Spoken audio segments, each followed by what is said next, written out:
Hey everyone, welcome to Be the Change. My name is Lily Mott, and today's episode is about how change comes when you keep your dreams big, but also find your field and sit in it. My guest this week is Tom Spare, and he is, among many other roles that we talk about throughout this episode, the host of a new podcast coming to Be the Change Media Network next week. I've been co-hosting the Political Dispatch with Tom and our classmate from Cardiff University, Sid Kurapati, for a few months now, but I'm so excited to share Tom's story and the news about his new podcast with you now. So let's get started with this episode featuring Tom Spare.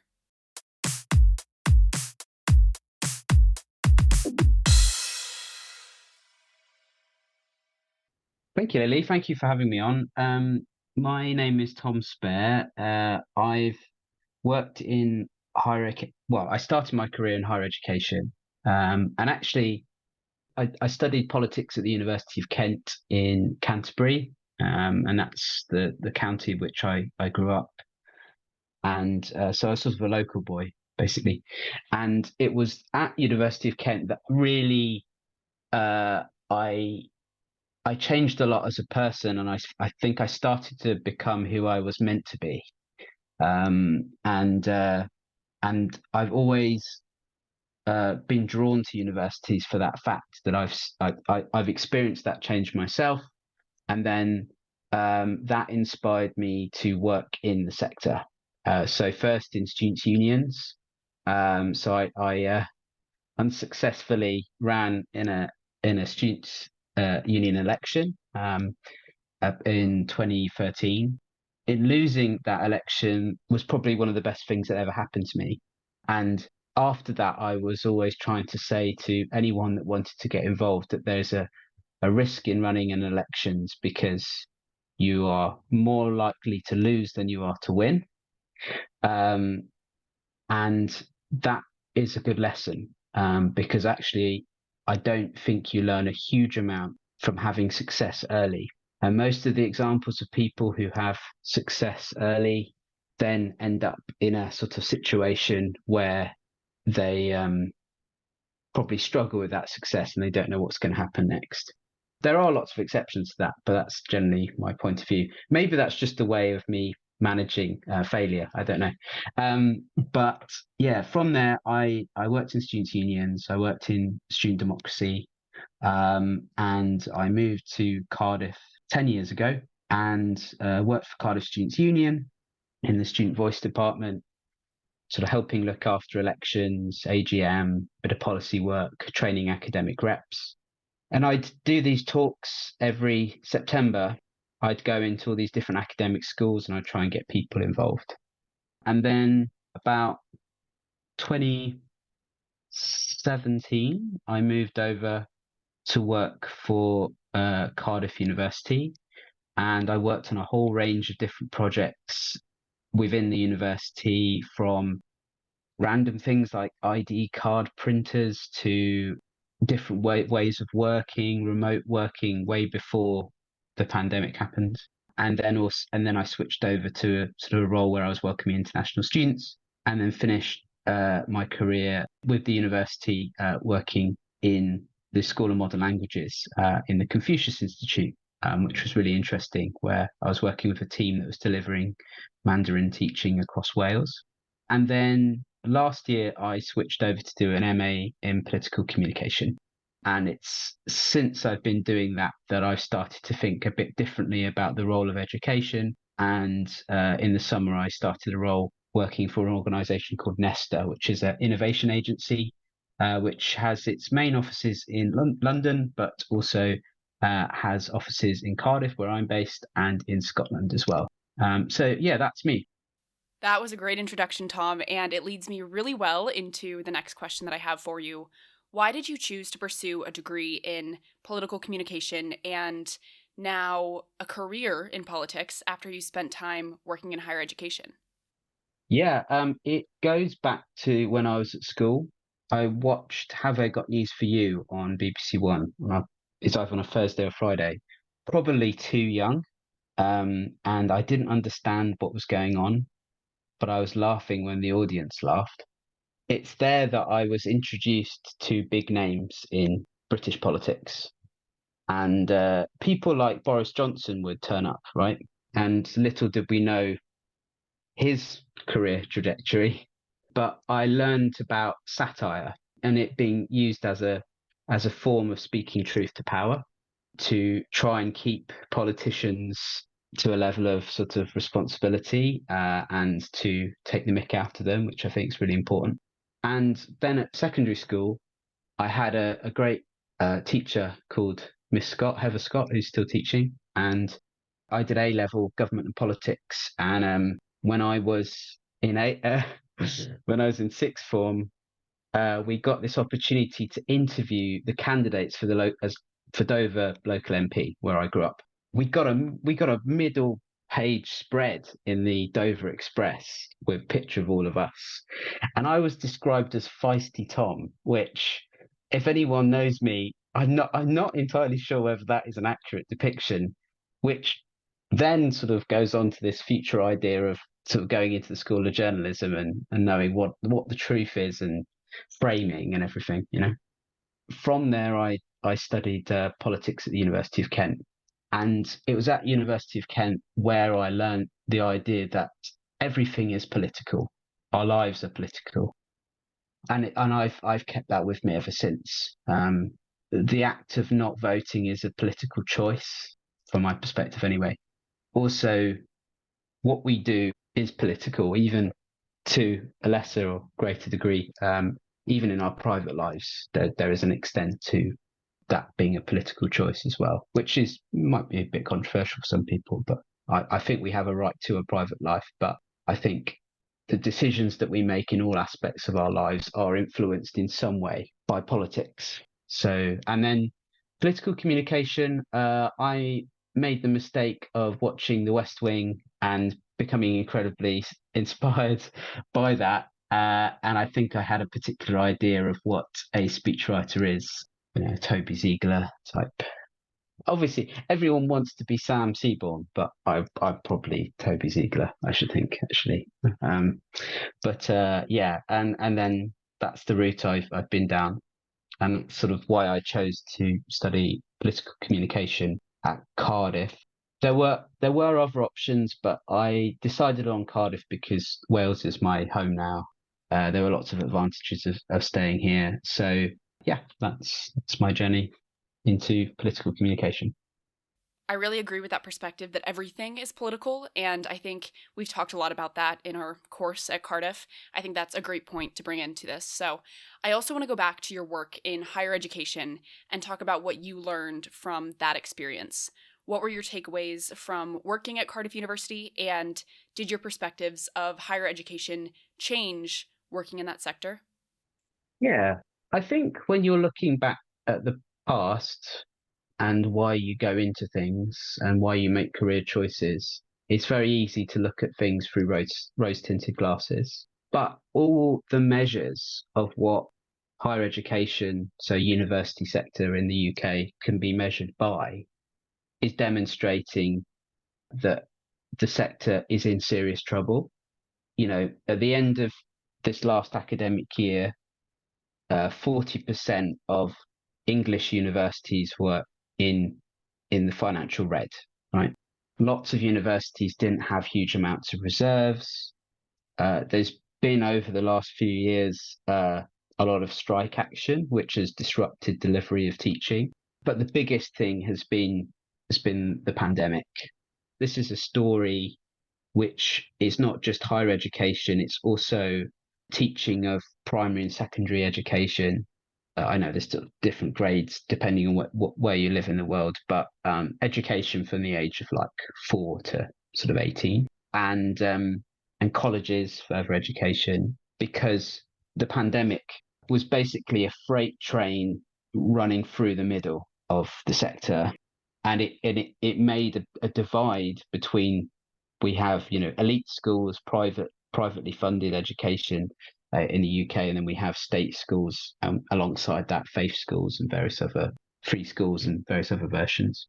And that massively disrupted the way in which education was delivered because people were having to learn remotely, and so many schools' budgets were already limited. So the idea of switching to technology and using online teaching was a massive challenge. So I think the sector is still reeling from that, universities wide, but also the experiences I think are still being felt of those COVID times. And you, for example, had a generation of students that were coming to university that hadn't actually sat a proper exam, you know, or hadn't sat an exam for a very long time, and they were being allowed in because there was a grade problem and there was a whole mess there. And so universities have had this influx of students whose experience has been disrupted. So there's a lot of catch up. And then obviously you've got this other aspect as well of funding for universities, which hasn't changed for quite some time. So with inflation, the average fees of a home student, so say an English student studying at a university in the UK, their fees are about just over £9,000. But with inflation, they're now only worth about £5,000. So the universities have got to make up that money elsewhere. Government's putting less money into them, and that's why we've seen a lot of international students over the course of the last 10 years, which sort of peaked just before the pandemic, slumped a bit, peaked again, and is now seemingly dropping off, with some universities around the UK seeing as much as a 50% drop in their international numbers. That is really interesting, and I think it's going to be really important to continue to consider the impacts that the pandemic has had and will continue to have on education systems and the young people that had to go through their education during that time period. And as you mentioned, international students, that segues really well into the next question I have for you, because it relates to one of the topics that you're going to be discussing on your new podcast on Be the Change Media Network. That's a little spoiler, but that episode will be coming soon. What inspired you to get started with your podcast, Spare a Thought? Yeah, so I wanted to make the most of my surname, which has been a burden most of my life, actually. And there's been times where I've wanted to change it, but then also people remember my name. They don't necessarily remember me, but they remember my name. So I thought I'd make the most of it and use it as a self-promotion. And the idea really came from working with you and doing student radio, and then also doing our podcast, The Political Dispatch, as well as, learning about journalism and the media environment, and how there are particular perspectives and frameworks which we're not necessarily accustomed to when we are consuming news. So when we are looking at online news, I read generally left-leaning papers, and I read the BBC, but also you have to know that every decision that's been made of how the news is being presented is being made by humans, for the most part, at the moment at least. That might change in the future, obviously, but there are editors making choices, and with those choices are consequences that we will see the world through a particular view. So through some of the modules, I started to learn and read about Edward Said, the American Palestinian academic, and his work on Orientalism, for example, his 1976 book, which was a paradigm shift really in the way in which the East was presented by the West, and he sort of critiqued the presentation of how he was using the example of sort of Middle Eastern conflicts and how Arabs were presented by the Western world. That part of the world in the Middle East was sort of seen as backward, but there was huge amounts of development that was going on, and also it did not take into consideration the historical context and the fact that universities, while we're talking about them, many of the great universities originated in the Middle East. So I found that interesting, the idea that we all are presented with a particular view of things. So I wanted to use the podcast format to interview people that I know and friends of friends as well, to interview interesting people who are doing important work in areas that are often underrepresented or underreported in the wider media. I think Spare a Thought fits right into the mission of Be the Change Media Network, and we are going to be releasing your first episode of Spare a Thought on Tuesday. So, can you tell me a little bit about what that first episode is going to be about? Yeah, so there's a range of topics that I'm interested in looking at. There'll be themes. I sort of think the episodes will come in sort of thematics. But to start with, there were some particular people and their stories which I was very interested in telling. The first person that I'll be interviewing, it will be episode one, is Berwyn Rowlands, who is the director of the Iris Film Festival, which is an LGBTQ plus short film prize, which is based in Cardiff. And to me, it's been really cool to see how the festival has developed. And I've been involved with it for the last sort of 6 or 7 years. And it's a festival that was launched, I believe, in 2006.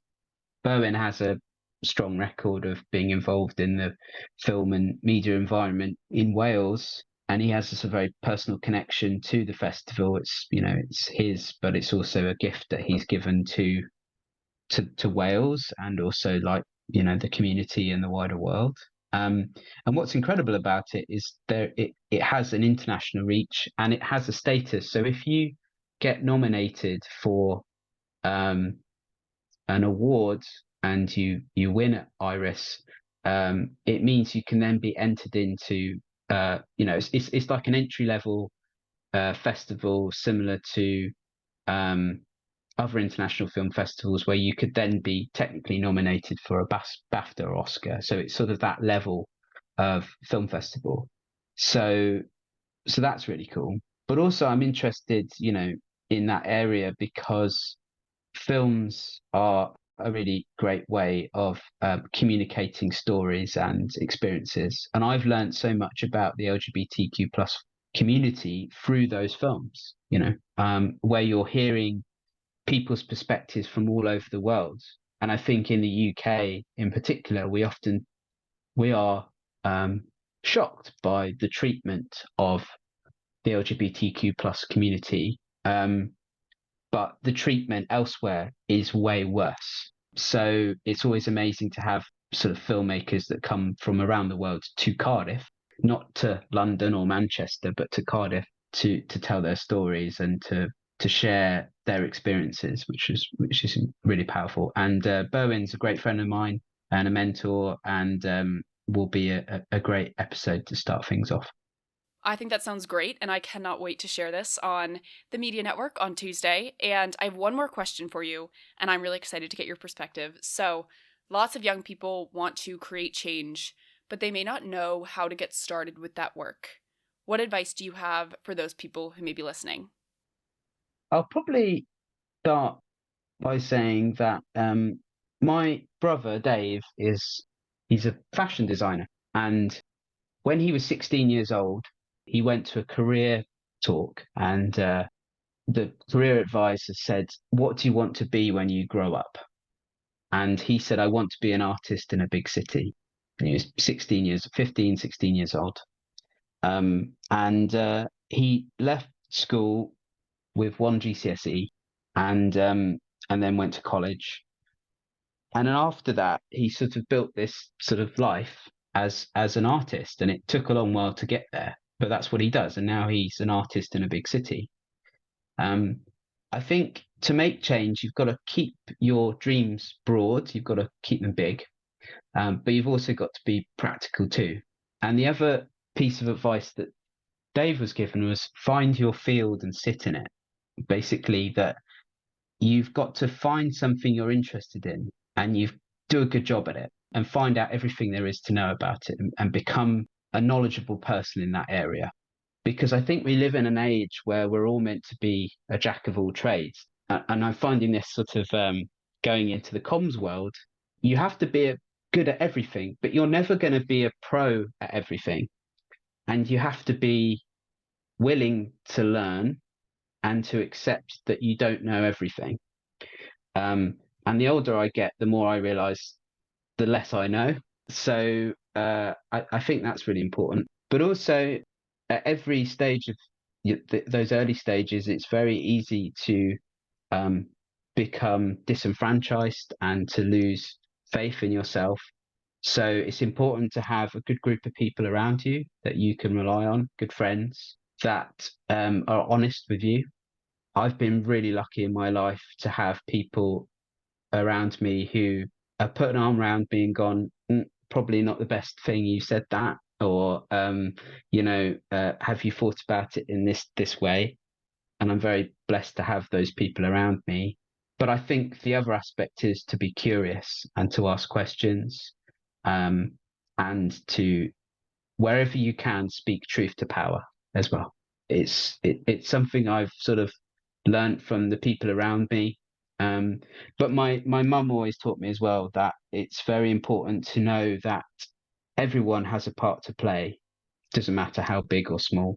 So everyone that you talk to is valuable. You know, they have their own lives. They contribute in their own way.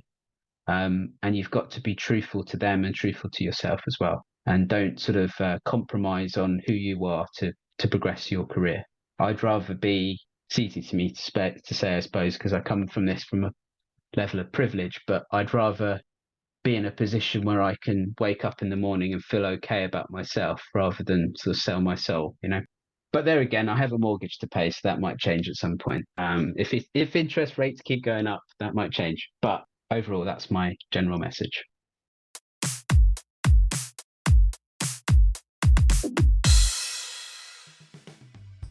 I really enjoyed talking with Tom, this time on Be the Change podcast rather than the Political Dispatch. I am so excited to launch Tom's podcast, Spare a Thought, on Tuesday, October 1st, and you can listen to the first episode of Tom's podcast wherever you are listening to this episode right now. There have been so many times that Tom and I have gotten carried away talking for hours about all sorts of things, and I know firsthand that Tom is amazing at having meaningful, in-depth conversations with people.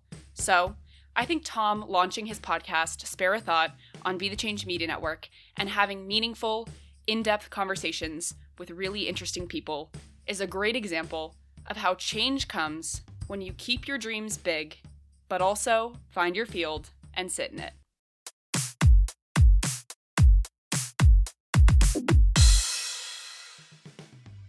Thank you so much for listening to this episode, and you can find Tom on Instagram and LinkedIn, and I've included both of those links in the description of this episode.